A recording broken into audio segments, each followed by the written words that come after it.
요한계시록 2024년 4월 24일 수요일입니다. 오늘은 요한계시록 14장 1절부터 5절까지 말씀입니다.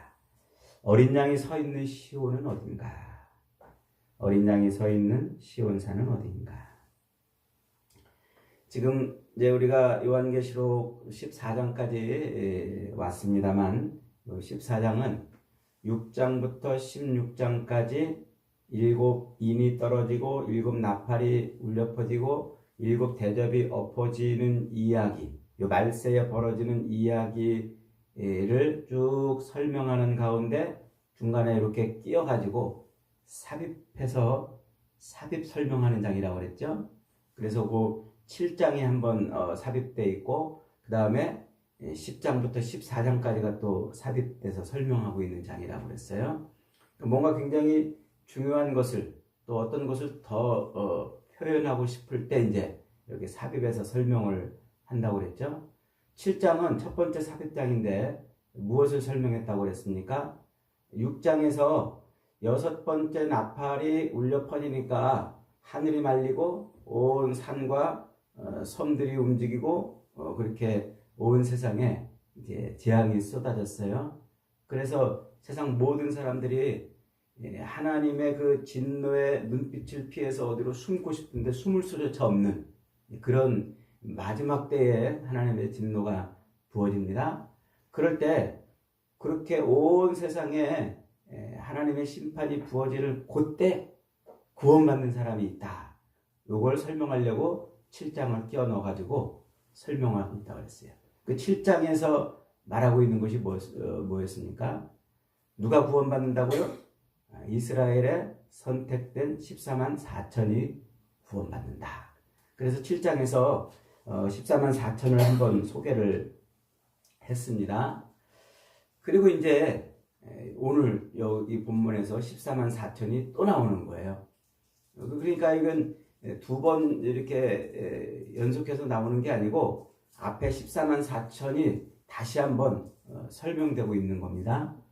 10장부터 14장까지가 끼어서 설명하고 있는 장인데 이게 지금 언제를 설명하고 있냐면 6번째 나팔이 울린 다음에 그 다음에 6번째 나팔이 울렸는데 세상에 수많은 사람들이 막 죽어나가고 3분의 1씩 세상이 그렇게 막 이제 고통당하는 그런 마지막 심판이 임하는데도 사람들이 뭐하지 못했다고요?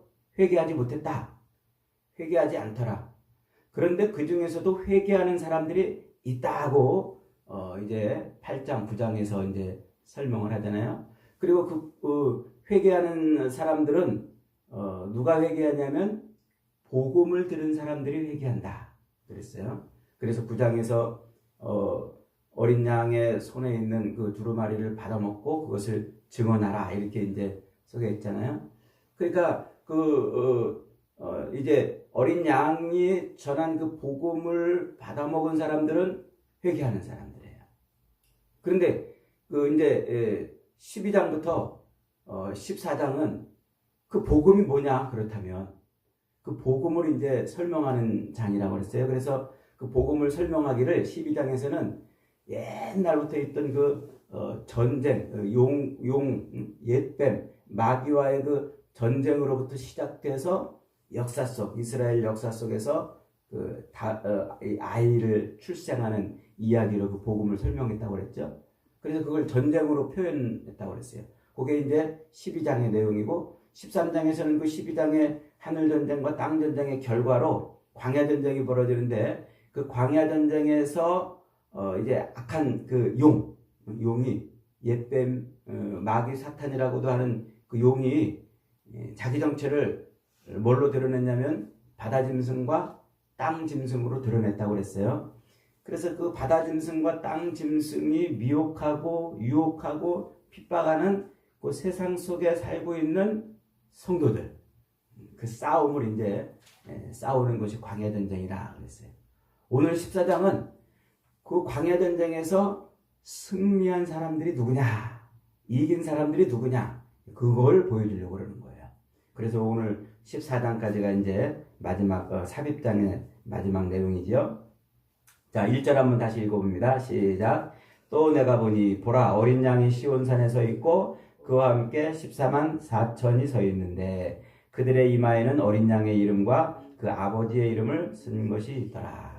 7장에서 14만 4천은 이마에 뭐가 있냐면 하나님의 하나님이 도장을 딱딱 찍었어요. 그러니까 6번째 나팔에 딱 울려 퍼지면서 마지막 이제 하나님의 그 마지막 심판이 시행되는 그때 잠깐만 기다려라 하면서 이제 하나님의 천사들이 돌아다니면서 하나님이 구원할 백성들의 머리에 도장을 막 찍을 때까지 잠깐만 기다려라 이렇게 하면서 14만 4천이 나왔다고 그랬죠. 그렇게 이제 7장에서는 도장을 찍은 것으로 설명을 했는데 오늘 14장에서는 이름이 써여 있다고 이제 표시를 하고 있어요. 그러니까 하나님이 구원할 자기 백성들의 이마에 예수 그리스도의 이름을 찍어 놓은 거예요. 하나님의 이름을 찍어 놓은 거예요. 이름을 써놓는다는 것은 무슨 의미라고 그랬어요? 소유권을 가지는 의미라고 그랬죠. 소유권. 하나님의 것이라는 말이에요. 그러니까 이게 말세에 세상을 막 요동치게 해가지고 알곡은 알곡대로 모으고 축정이는 축정이대로 골라내는 이때 하나님의 것이 누구냐면 이마에 하나님의 이름이 예수 그리스도의 이름이 써있는 그런 사람. 그러니까 하나님의 것 하나님이 택한 자기 백성들을 다 지금 골라내고 있다고 그랬어요. 그 숫자가 지금 얼마냐면 14만 4천이라 이제 이렇게 말합니다. 그래서 요 14만 4천은 어떤 사람들인고 하니까 3장 12절 우리가 이제 앞에서 3장 12절 공부할 때 설명했습니다만은 제가 한번 읽어봅니다. 3장 12절에 이런 말씀이 있어요. 이기는 자는 내 하나님 성전의 기둥이 되게 하리니 그가 결코 다시 나가지 아니하리라. 내가 하나님의 이름과 하나님의 성 곧 하늘에서 내 하나님께로부터 내려오는 새 예루살렘의 이름과 나의 새 이름을 그의 위에 기록하리라. 누구에게 기록해 준다고요? 이기는 자에게 기록해 주리라 그랬어요. 그러니까 요 14만 4천 하나님과 어린 양의 이름이 기록되어 있는 예수 그리스도의 이름이 이마에 기록되어 있는 그 사람들은 어떤 사람들이라는 거예요? 이기는 자였다는 거예요. 용과의 싸움. 바다 짐승, 땅 짐승이 공격하는 그 광야의 전쟁에서 승리한 자들이라는 거예요. 그들이 곧 누구라는 거예요? 그들이 곧 하나님의 것, 하나님의 백성들이란 말이에요. 그러니까 다른 말로 표현하면 하나님의 백성들은 이 광야의 전쟁에서 반드시 뭐하게 돼 있다? 승리하게 돼 있다는 겁니다. 여러분 우리가 살면서 내가 이렇게 예수를 믿으면서도 이렇게 예수 믿는 사람답지 않은 삶을 이렇게 사는가 하면서 그런 것 때문에 때로 좌절이 되고 또 스스로 이렇게 이런 약한 마음이 들고 이럴지라도 하나님은 우리를 결코 버리지 않으세요. 항상 우리를 붙들어서 끝까지 우리를 뭐하게 하세요? 우리로 승리하게 하십니다. 저와 여러분을 우리 하나님은 끝까지 승리하게 하시는 줄 믿으시기 바랍니다. 그리고 이제 그렇게 구원받은 사람들의 수 14만 4천이라고 이제 말하는데 왜 14만 4천이라고 그랬어요?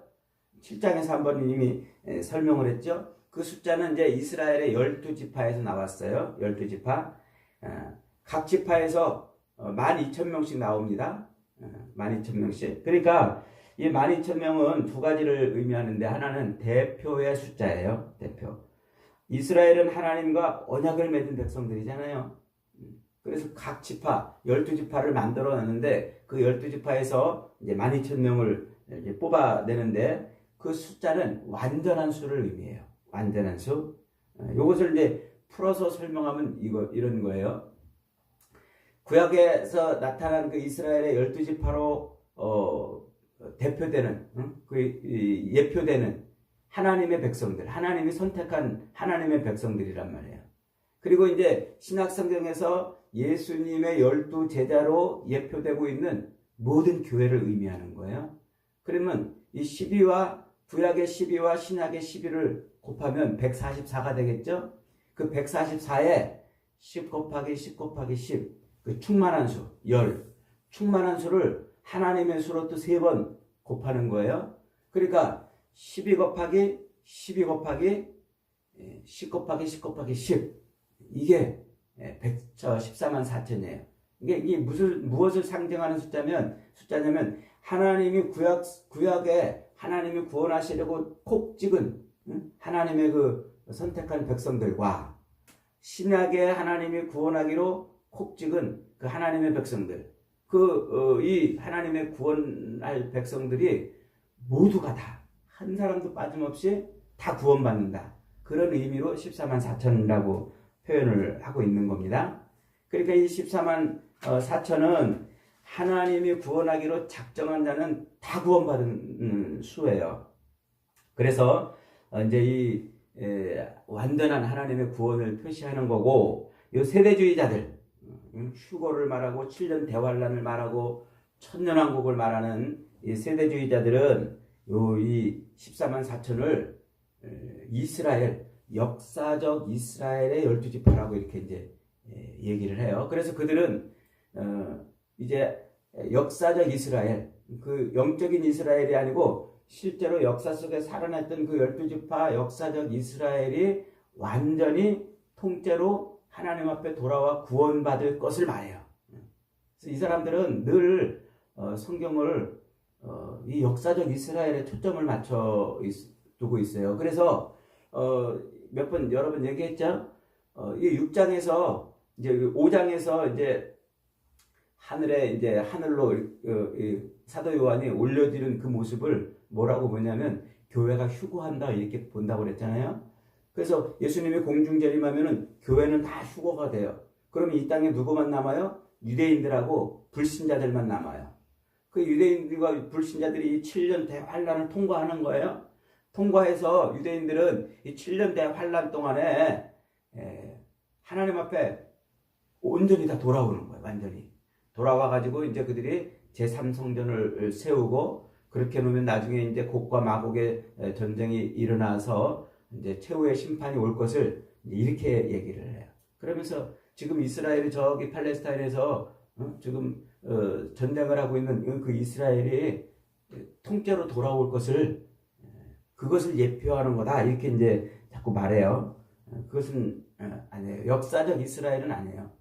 역사적 이스라엘은 이미 다니엘 시대에 끝이 났고요. 그 예언으로 종말이 역사적 이스라엘은 종결이 될 것을 다니엘서에서 예언을 했고, 그리고 로마서에서도 사도 바울이 8장, 9장, 10장, 11장에서 계속 얘기하잖아요. 역사적 이스라엘은, 역사적 유대인은 이제 끝났다는 거예요. 그 속에서 하나님의 구원받은 백성이 있을 수는 있지만 역사적 이스라엘이 통째로 돌아오는 일은 없다. 이렇게 이제 거듭거듭 얘기를 하고 있단 말이죠. 자, 그러니까 지금 여기서 말하는 이 요한계시록에서 말하는 14만 4천은 절대로 역사적 이스라엘이 아니에요. 이스라엘 옛날 그 이스라엘 12지파가 아니에요. 그래서 요한계시록 그 7장에서 이 12지파가 이 레위기나 민수기 12지파랑 달라요. 똑같지가 않아요. 이 레위기나 민수기에 나오는 12지파는 단지파도 들어있고 에브라임과 므낫세 지파도 있고, 레위 지파는 그 12지파에 들어가 있지도 않아요. 그러니까 레위 지파를 따로 빼고 요셉의 두 아들인 에브라임과 므낫세를 두 지파로 만들어 가지고 12지파, 그러니까 합한다면, 굳이 말한다면 13지파가 되는 거예요. 그런데 이 계시록에 오면은요, 이 레위기에 있는 그 12지파 중에 단지파가 없어요. 레위기에는 죄송합니다. 요한계시록에는 단지파가 없어요. 그 다음에 또 이 에브라임 지파를 에브라임의 아버지인 요셉의 이름으로 바꿔가지고 요셉 지파라고 설명을 해요. 그리고 12지파에 들어가 있지 않았던 그 레위 지파를 굳이 여기서 집어넣어가지고 레위 지파를 여기서 따로 언급을 하고 있어요.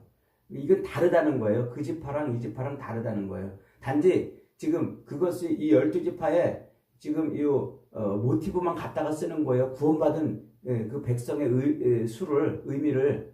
그래서 이게 지금 은유적 표현이란 말이에요. 하나님의 구원받은 숫자를 표현하는 것이라고 말하고 싶은 거죠. 그러니까 이 14만 4천은 구약과 신약에서 하나님이 선택해서 구원하기로 작정한 모든 수를 하나님이 완전히 다 구원한다. 이렇게 이제 말하고 있는 겁니다. 자, 그 다음에 그렇게 해서 이제 이 용과 그 하수인들과의 전쟁에서 이긴 자들, 요 14만 4천이 누구와 함께 지금 시온산에 서 있어요? 어린 양과 함께 시온산에 서 있어요. 시온산. 시온이라는 말은 성경에 어마어마하게 많이 나와요. 그런데 그 의미를 제대로 이렇게 이해하고 밝히는 사람들을 제가 많이 못 봤어요. 근데 굉장히 중요한 단어예요. 시온이라는 말. 시온은 어딜까요? 구약에 175번이나 이렇게 등장을 해요. 자, 이 시온은 예루살렘의 다른 이름이에요. 예루살렘. 이제 여러 가지 의미가 있는데 이사야 선지서에 가장 많이 다루고 있어요. 시편에도 많이 등장하고 이사야 선지서는 이 시온을 굉장히 어떤 예언적, 종말적 의미로 이 시온이라는 단어를 써요. 종말적 의미, 그러니까 마지막 때에 이 시온이라는 이름을 가지고 하나님의 그 마지막을 설명하는 내용이란 말이에요. 그 다음에 이제 요엘서에서도 이 시온이 등장하고 아모스 선지서에서도 이 시온이 등장하고 이 종말을 예언하는 선지자들은 다 이 시온이라는 단어를 가지고 종말을 설명해요. 이게 어떤 의미가 있기 때문에 그럴까요? 이게 하나님이 거하는 처소로서의 의미가 있어요. 하나님이 거하는 처소. 그 다음에 하나님의 심판이 나오는 곳이 또 이 시온이에요. 그 다음에 또 어린 양, 메시아가 와서 설 곳이 바로 이 시온이에요. 메시아가. 그 다음에 구원받은 백성들이 들어갈 곳이 바로 이 시온이에요. 그러니까 시온은 굉장히 중요한 의미를 담고 있습니다. 시온이 왜 이런 의미를 담고 있을까요? 하나님께서 이스라엘 백성들을 애굽에서 꺼내가지고 이제 가나안 땅에 들여보내시잖아요. 이제 이 12지파 이스라엘 백성들이 각 땅을 분할받아가지고 가나안 땅에 들어가서 정복 전쟁을 치릅니다. 여호수아 시대에. 그렇게 정복 전쟁을 다 치르고서 이제 그 땅에 이제 살게 하잖아요. 그러니까 그 가나안 땅은 하나님이 통치하는 땅이에요. 하나님의 백성들이 사는 땅이에요. 그런데 놀랍게도 그 땅 한가운데, 그 땅 한가운데 있는 예루살렘을 정복하지 못해요. 여호수아 시대에 정복하지 못해요. 그래서 그 예루살렘에 누가 살고 있습니까?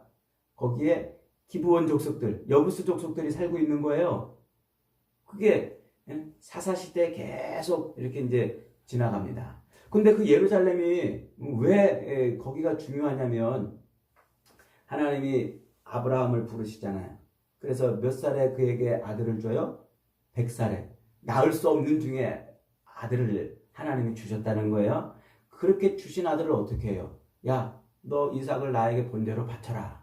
그래서 아브라함이 이삭을 데리고 종들을 데리고 사흘길을 가가지고 번제단을 쌓고 거기서 이삭을 잡으려고 그렇게 했던 그 장소. 거기가 어디예요? 거길 모리아산이라 이렇게 말해요. 모리아산인데 하나님이 이삭을 번제 드리려고 하는 그 순간에 아브라함의 팔을 막으시고 그 양 한 마리를 보여주시고 이삭 대신에 번제를 드리게 합니다. 그곳이 이제 이 아브라함이 그곳을 뭐라고 부르냐면 여호와 이레, 여호와께서 준비하신다. 이렇게 그 지명을 정해줘요. 그곳이 모리아산인데 놀랍게도 나중에 솔로몬이 성전을 세울 때 그 성전이 어디에 세워져요? 바로 그 모리아산. 이삭을 번제로 드리려고 했던 그곳에 솔로몬 성전이 세워지는 거예요. 근데 이 솔로몬 성전이 언제 어떻게 세워집니까? 여호수아 정복 시대에 이스라엘 백성들이 이 예루살렘 땅, 그 모리아산 그곳을 정복하지 못해요. 그래서 기브온 여부스 족속이 그곳을 계속 하나님의 백성들 한가운데서 그렇게 살고 있다가 다윗 시대에 와서 비로소 그 예루살렘을 다윗이 정복해요. 그래서 사무엘상에 가면은 다윗이 이스라엘의 통합왕이 되자마자 한 첫 번째 일이 뭐냐면 예루살렘을 정복하는 일이에요. 예루살렘을 정복해서 거기를 이제 수도로 삼아요. 헤브론에서 예루살렘으로 천도를 해서 거기를 수도로 삼고 그 다음에 또 한 일이 뭘까요? 그 다음에 한 일이 언약궤를 갖다 놓는 일이에요. 그래서 언약궤를 그곳에 이제 갖다 놓음으로써 하나님의 통치, 하나님의 완전한 통치가 이루어지는 거예요. 그러니까 언약궤가 늘 있던 자리가 어디입니까? 가나안 땅 이제 광야 시대의 성막, 이스라엘 백성들 사방에서 진을 치고 있는 그 한 가운데 언약궤가 있었잖아요. 지금 다윗이 예루살렘을 정복하고 가나안 땅을 통치하는 그 한가운데에다 수도를 삼고 그 언약궤를 저기는 갖다 놨다는 것은 지금 이스라엘 백성들 가운데 하나님이 와 있다는 거예요. 그걸 지금 보여주는 그림인 거죠. 자, 그렇게 해서 다윗이 예루살렘을 정복하고 그리고 언약궤를 이제 갖다 놓고 그 마음에 늘 품었던 게 뭐예요? 성전을 짓고 싶은 거예요. 하나님의 성전을. 그래서 이 시편 132편 2절로 5절에 보면 이런 말이 있어요. 다윗의 노래인데 그가 여호와께 맹세하며 야곱의 전능자에게 서원하기를 내가 내 장막집에 들어가지 아니하며 내 침상에 오르지 아니하고 내 눈으로 잠들게 하지 아니하며 내 눈꺼풀을 졸게 하지 아니하기를 여호와의 처소 곧 야곱의 전능자의 성막을 발견하기까지 하리다 라고 다윗을 노래하는 시가 있어요. 그러니까 이 시인이 옛날 그 다윗을 볼 때 뭐라고 표현하냐면 그 사람은 어떤 사람이었는 줄 아십니까? 그 사람은 맨날 마음에 서원하기를 여호와의 전을 그곳에 세우고 싶어 했던 사람입니다. 그러는 거예요. 얼마나 내가 그 장막에 들어가기까지 내 침상에 오르지 아니하고 내 눈으로 잠들게 아니하며 내 눈꺼풀로 졸게 하지 아니하기를. 그러니까 자나깨나 무슨 생각했다는 거예요? 다윗이 성전 세우기를 생각했다는 거예요. 앉으나서나 무슨 생각했다는 거예요? 성전 세우고 싶은 생각을 했다는 거예요. 그러니까 자나깨나 앉으나서나 여호와의 장막만 생각하고 그 안에 있는 언약궤만을 생각했다는 거예요. 그냥 하나님으로 꽉 찬 거예요. 그냥 늘 앉으나서나 자나깨나 그는 하나님의 장막을 세우는 성막을 세우는 일로 늘 머릿속에 꽉 찼다는 얘기예요. 그런 열망과 열정을 가지고서 언약궤를 갖다 놓고 성전을 세우려고 그랬던 거예요. 자, 시편 132편 13절 14절에 보면 이런 표현이 있어요. 여호와께서 시온을 택하시고 자기 거처를 삼고자 하여 이르시기를 이는 내가 영원히 쉴 곳이라 내가 여기 거주할 것은 이를 원하였음이라. 이렇게 하나님이 뭐라고 그래요? 이 시온을 택하셨다고 그래요. 그리고 이곳에 내가 영원히 이곳에 여기서 안식할 거라고 그래요. 그게 언제입니까? 아브라함을 불러서 이삭을 번제드리려고 했던 그때 여호와께서 준비하시리라 하셨던 그게 바로 하나님이 택하신 거예요. 택하신 것을 보여주신 거죠. 아브라함에게. 그때 약속한 그 모리아산 이삭을 예표로 이제 번제로 드렸던 그 모리아산이 곧 어린 양이 수없이 번제로 드려질 성전이 세워질 자리였던 거예요. 그게 시온이에요. 그걸 뭐라고 부릅니까? 예루살렘이라고 불러요. 예루살렘의 의미가 뭐라고 그랬어요? 신이 품은 도시 이런 뜻이라고 그랬죠. 하나님이 품고 있는 도시. 이게 예루살렘의 의미예요.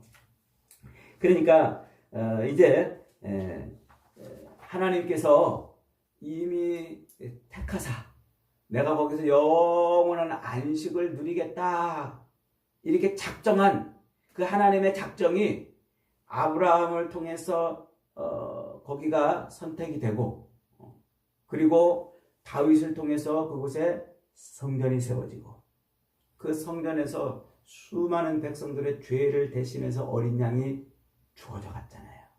그리고는 끝내 어떻게 돼요? 그 성전 바로 맞은편에 골고다 언덕에 십자가가 세워지고 온 인류의 죄를 대신해서 죽을 어린 양 예수 그리스도가 거기서 죽는 거예요. 그게 시온이에요. 그게 예루살렘인 거죠. 그래서 하나님의 장막, 하나님의 임재의 처소, 하나님의 통치가 그곳에서 나온다고 선지자들이 그렇게 노래를 하고 예언을 하는 거예요. 마지막 이사야 선지자는 요 시온을 통해서 하나님의 완전한 나라가 이루어질 것이고 그 시온의 딸들이 그곳에서 하나님을 찬송할 것이라고 이렇게 이제 노래를 하고 있죠. 그리고 요엘서에서도 하나님의 그것이 하나님의 영원한 안식처로 그렇게 성취될 것이라고 예언을 하고 아모스서도 똑같은 얘기를 하는 거예요. 그러니까 시온은 그냥 단순한 이름이 아니었던 거예요. 하나님의 처소이고 하나님의 통치의 자리이고 하나님의 영원한 안식이 이루어지는 곳이에요. 영원한 안식. 그게 이제 성전 아닙니까? 그게 이제 요한계시록 뒤로 가면은 새 하늘과 새 땅이고 그게 하늘에서 내려오는 예루살렘 성전이고 하늘에서 내려오는 예루살렘 성전은 누굽니까? 어린 양의 신부들의 신랑이라고 그러잖아요. 누구예요? 예수 그리스도이신 거예요. 그러니까 어린 양이 지금 시온에 섰다는 것은 자기의 그 모든 하나님의 그 구원을 위해서 속죄의 양으로 드려지는 모든 사역을 마치시고 자기가 구원할 백성들을 다 구원해가지고 서 있는 모습이에요. 하나님의 구원이 완전히 성취되어 있는 그런 모습이에요. 그러니까 예수 그리스도의 그 완전한 구원이 성취되어 있는 그 모습을 이렇게 표현을 하고 있는 거예요. 그래서 그 모습을 성전이라고 말하고 새하늘과 새 땅이라고 말하고 어린 양의 신부라고 계시록 뒤편의 결론에서 그렇게 말하잖아요.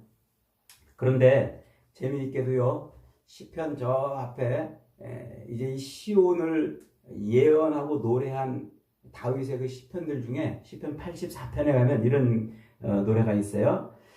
많이 들어보셨을 겁니다. 제가 한번 읽어봅니다. 만군의 여호와여, 주의 장막이 어찌 그리 사랑스러운지요. 내 영혼이 여호와의 궁정을 사모하여 쇠약함이며 내 마음과 육체가 살아계시는 하나님께 부르짖나이다.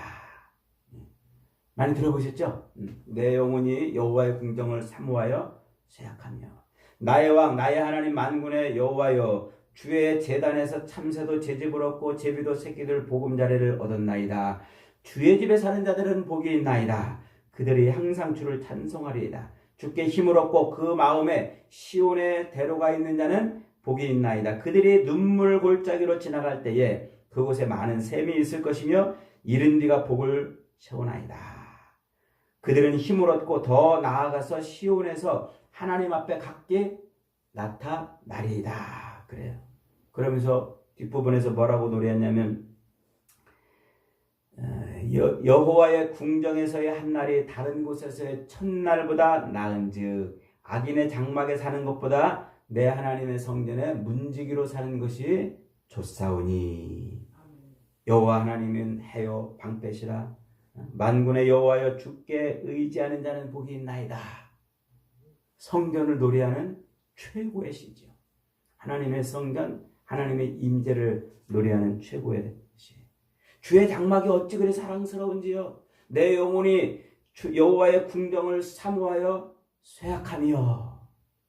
저는 이 구절을 읽다가 어느 날 가슴을 치고 회개를 한 적이 있어요. 야, 정말 우리가 주의 성전을 이만큼 사모했던 적이 있던가.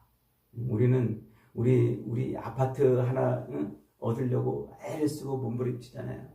우리가 이 땅에 사는 집 한 채 마련하려고 그냥 아침부터 저녁까지 그냥 막 애쓰고 수고하고 늘 마음에 뭘 품고 있어요?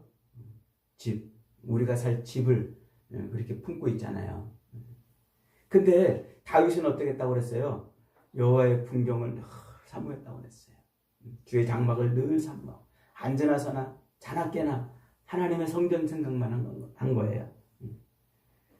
그 마음에 시온의 대로가 있는 사람에게 복이 있다 그래요. 시온의 대로가 있다는 것은 시온으로 향하는 길이 뻥 뚫렸다는 거예요. 그 마음에 저 시온으로 가는 그 길만 생각하고 그 길만 걸어간다는 거예요. 우리는 아침부터 눈 뜨고 일어나면 무슨 생각만 합니까? 이 땅에서 큰 집 짓고 잘 먹고 잘 살 그 생각으로 마음이 거기에 그냥 대로가 뚫려 있지 않나요? 근데 시온의 대로가 그 마음에 뚫려 있는 사람은 복이 있는 사람이다. 그는 어떻게 한다고요? 그는 주께 힘을 얻고 마음에 시온의 대로가 있는 자가 복이 있다. 그들이 눈물 골짜기로 지날 때에 그곳에 많은 샘이 있을 것이며 이른 비가 복을 채워준다. 이렇게 말하고 있습니다. 여러분, 시온은 하나님의 구원이 완성되는 자리고 그곳은 하나님이 거하시는 곳이고 예수 그리스도의 그 구원이 완전히 성취되는 곳입니다. 우리가 갈 곳은 그곳인 줄 믿습니다. 우리 마음에 글리 열려 있어야 돼요. 그래서 지금 이 악한 용, 마귀요 사탄이라고 부르는 악한 용이 바다 짐승과 땅 짐승으로 우리를 심하게 공격하고 핍박하고 유혹하고 미혹하는 이때에 우리 마음은 시온의 대로가 뚫려야 돼요. 그래야 승리합니다. 그래야 하나님의 영광을 우리가 누리는 거예요. 세상 사람들 딱 두 종류라는 거예요. 그 마음이 시온에 있고 시온의 대로가 뚫려 있는 사람이 있는가 하면, 그래서 그 시온의 대로를 걸어가는 사람이 있는가 하면 미혹과 유혹을 받아서 세상 것을 향해서 그곳으로 걸어가는 사람이 있다 하는 거죠. 여러분, 저와 여러분은 늘 시온이 마음에 늘 충만하기를 바랍니다. 그래서 늘 우리의 삶이 시온의 대로를 걸어가는 삶이 되기를 바랍니다. 그래서 끝내 그곳에서 어린 양 되신 우리의 구원주 예수 그리스도를 통해서 하나님의 영원한 안식으로 들어가는 저와 여러분이 다 되시기를 주님의 이름으로 축복합니다.